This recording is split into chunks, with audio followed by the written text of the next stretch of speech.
comme celle-ci. Alors j'ai choisi moi un soufflet de 4 cm sur les côtés et j'ai choisi aussi de poser un biais. Voilà ce que ça va donner à la fin. Je vous dis à tout de suite.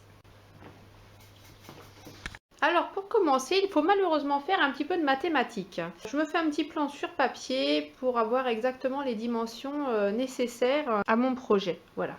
Alors moi, ma poche à soufflet, c'est le contour qui est bleu ici et elle va faire donc 16 cm de large sur 18 cm de long. Après, j'ai décidé de faire un soufflet de 4 cm. Donc j'ai mis ici le soufflet de 4 cm et la pliure du soufflet va se faire donc au milieu à 2 cm. Donc j'aurai une pliure de 2 plus encore 2 cm, ce qui va me faire 4 cm en fait en épaisseur. Je ne suis pas super forte en dessin, mais j'espère que vous comprenez ce que j'ai fait. Et donc 4 cm de soufflet de chaque côté, évidemment.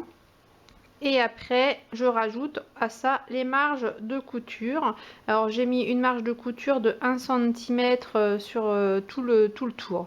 Je n'ai pas fait le haut car je compte poser un biais directement pour un petit peu l'habiller.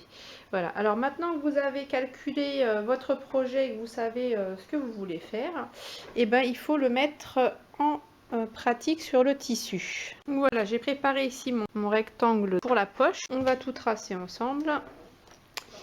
Mon super outil, le dernier acheté, voilà. Alors, moi j'aime bien, je prends ma règle patchwork. Je trouve que c'est très pratique. Je la dispose le long du trait que j'ai déjà fait à 1 cm. Comme ça m'indique que c'est bien droit.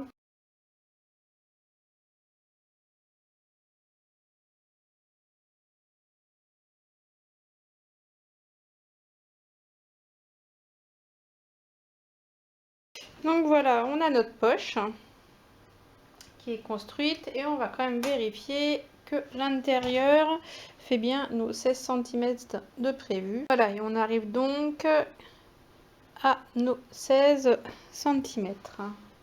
Donc on va pouvoir découper notre pièce de tissu.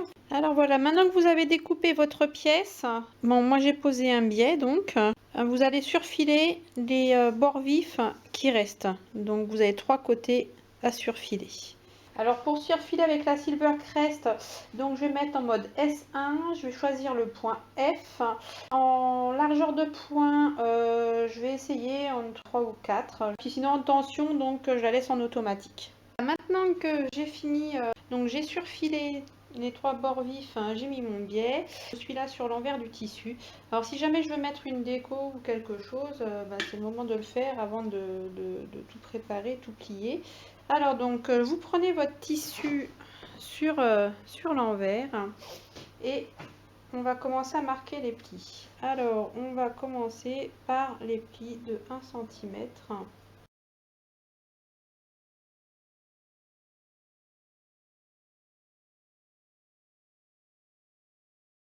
Alors après on va venir plier le début du soufflet. Donc on est à 4 cm ici de chaque bord.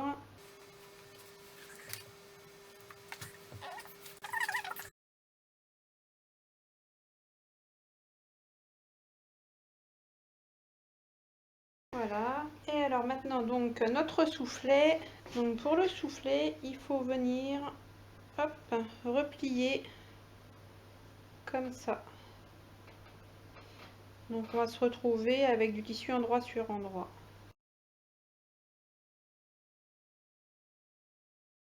Voilà, ça va donner ça en soufflet. Alors bien le repasser, c'est très important. Donc notre poche va être comme ceci. Voilà. Alors on va commencer par remarquer notre bas à 1 cm. Voilà, et maintenant on va aller venir coudre cette partie là sur le morceau de tissu où vous allez appliquer votre poche à soufflet. Donc pour coudre cette poche sur mon premier repère, la poche je vais la mettre à l'envers, je vais la mettre sur le trait que j'ai tracé ici en faisant continuer le trait qui est à l'intérieur et je vais venir coudre par dessus. Il n'y a plus qu'à passer à la machine. Alors un petit point droit du début à la fin et on se retrouve après. Alors voilà, maintenant que vous avez cousu votre poche, comme on a dit, le long de la marque ici, que vous aviez faite, donc vous rabattez la poche sur le dessus, vous venez la plaquer et vous venez repasser la poche bien comme il faut. Voilà, une fois que c'est fait, vous allez l'épingler pour plus que ça bouge. Donc vous l'épinglez au niveau du soufflet, vous soulevez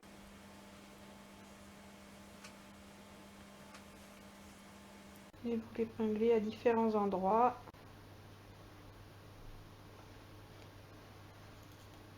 Vous faites pareil de l'autre côté, le plus loin possible du bord, hein, comme ça vous n'aurez pas besoin d'enlever les épingles pour faire la couture. Et ici tout le long là, vous allez faire un point, hop, pour que ça tienne. Allez, on va en machine. Alors on va faire un point droit tout simple. Hein. Allez, c'est reparti.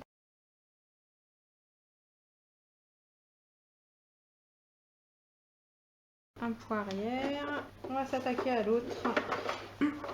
Et voilà, c'est terminé. La poche à soufflet est bien cousue de partout, de tous les côtés. Et le soufflet est existant. Et du coup, nous avons une jolie poche à soufflet. Alors, une fois que vous avez fini de coudre sur les côtés, alors une nouvelle fois, vous venez bien passer votre fer à repasser et votre poche à soufflet est terminée.